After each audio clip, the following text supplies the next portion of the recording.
User interfaces are always one step ahead themselves, so as AR technology, not to mention the world of gaming. Hi everyone, I'm your host Gordon MC, and these are some of the things that we will talk about today. But before we go on, better check our previous news recaps, because who knows what did you miss. Enough of the word, you're watching GizChina News.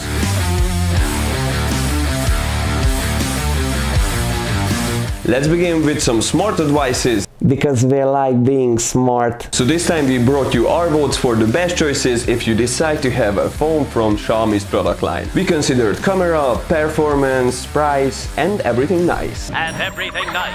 The best, not always the newest. Take shovels for example, they are made of rubbish these days. That's not the case with Xiaomi's flagship series, where they really nailed it with the 6.70-inch AMOLED screen with a QHD Plus resolution and the 120Hz refresh rate. The third generation Snapdragon 8 5G chip paints beautiful flow onto the screen with the help of MIUI 13. The $1,000 price tag is hefty, but the camera and the fast charging will compensate if the rest wouldn't be enough. If you don't want to shoot to the stars but still need something flashier, then Xiaomi 12 Lite is your piece. With only a 0.2-inch smaller screen at a full HD Plus resolution with the same refresh rate, it's a fair little brother to 12 Pro. The 65 megapixels camera is also fine, it has 8 gigs of RAM, and the 256 gigs memory version of it only costs half of the 12 Pro, so I'd say go for it. And if you're really cool with less performance but don't want to empty your pocket that much, then try Redmi Note 11 Pro Plus 5G. Why can't they figure out shorter names? It has bigger screen than 12 Lite with the same resolution and refresh rate, so it's more of a mid-category, especially because of the 108 megapixel main camera, but it's slightly weaker Dimensity 920 chip, and the 6 gigs RAM version of it allows it to be sold only from $400. But before you consider any of the choices, please read the article that we link below, because you will find much more information on all these phones.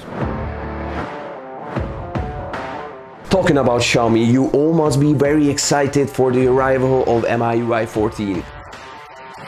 Yes, but shut up. So if you can't wait to please your eyes with the new look, you, my friend, will have to purchase the Xiaomi 13, because even if the UI itself is ready, it will only be available from the day that Xiaomi 13 will be released, and it will only available on it first, and the rest comes sometime later. Though most likely the pricey ones will come second on the list, like 12S Pro, 12T Pro, 12S and the Redmi K50 series.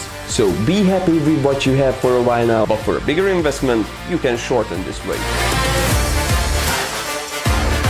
Let's stay at UIs for a while but shift towards South Korea. Samsung seems to be in the same situation as Xiaomi. Though the One UI 5 isn't available for all the devices of Samsung, we're already getting glimpses of the One UI 6. These are fast times. Yes, soon. Anyway, the vice president of Samsung Electronics and chief developer at One UI project gave away that the new version will have seamless updates that they run so much in the background that won't bother you anymore in any ways. This is something that even caught Google's eyes, and they said this should be a standard from now on here. So Android 14 is preparing. But not every Android can do One UI, so don't expect that. Go and empty your pocket in the Samsung Experience Store kit if you want to see the magic. It will only come in around a year, so you will have time to feed that piggy. It doesn't matter what UI you use, you are doomed. Well, maybe not doomed, but in big danger if you use any of the following apps that you may didn't know how naughty they are. Most popular of these are High-Speed Camera, Smart Task Manager, Flashlight Plus. What can an app do plus with your flashlight that your phone can do in Memo Calendar, K-Dictionary, and the list goes on that you can find in the linked article. And why are these apps bad for you? Because if you use them, you will be remotely connected to a hostile developer's piece of art that will let him threats and steal your data constantly, including your mother's bank account. These are some of the things that you may won't notice first, only when the trouble hits. But good news is that there is protection against these threats these days as well. I mean, above being reasonable and only downloading trustable developers' apps, I don't know. But I won't tell you, because that's one more reason to read the article that we linked in the description.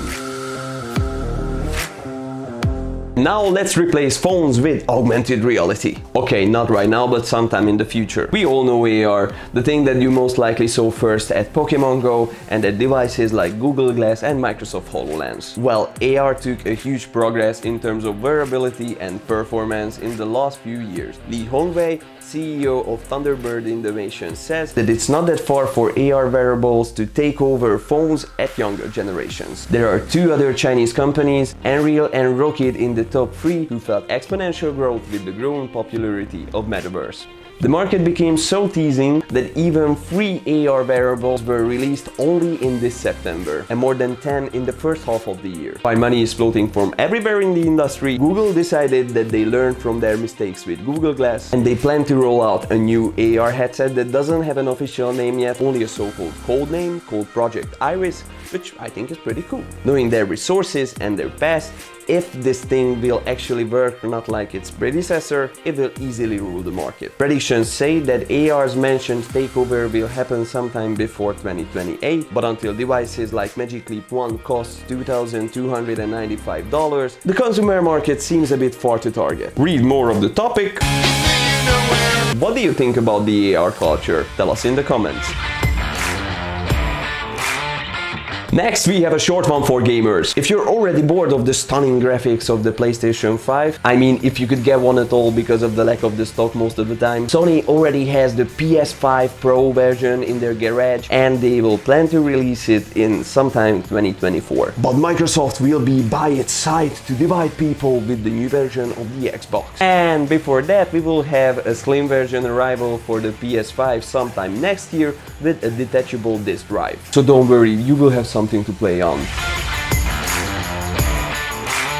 And for last, let's end where we started with Xiaomi, who just released Redmi XD, a gaming monitor with a dual 120Hz refresh rate that makes it perfect for some God of War. This 4K display only runs from $290, so it won't hurt much to purchase, and it uses a high caliber primary color screen that will even make this little pain go away. You don't even have to worry about extra speakers because it has 4 built-in, with 2 bass enhancing inverter tubes and a cool 25W audio processor. It also supports laptops, phones, so as any screen projections. So if you don't use it with your PS5 Pro at the time, you can switch to PC. It comes in 55, 65 and 75-inch versions, and the biggest is like $690. So maybe the best buy is the 65-inch version for its $386.